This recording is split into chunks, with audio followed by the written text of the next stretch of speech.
তোরা আমার মামি লাগছু, তোর আগে একবার মানা করছি, তাও তোরা শুনিস নি, আমার মামি লাগছু। এক কাম কর, যাই কয়েকটা লাঠি নিয়ে আয়, যা। আচ্ছা আব্বা। আচ্ছা আব্বা, লাঠি নিয়ে আসছি। ভালো করছু, এখন বস ওটি। ठीक है। এখন একটা কাম কর, ওর থেকে একটা লাঠি তোর হাতত লে। এখন ওটা ভাঙ্গে। ভাঙছে? এর থেকে কি শিক্ষা পেলু? জানি না তো।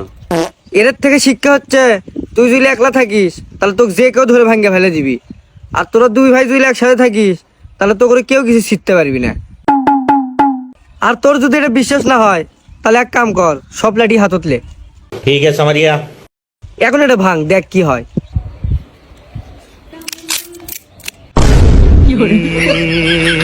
क्या हुआ? कैसे कैसे लोग रहते हैं यार।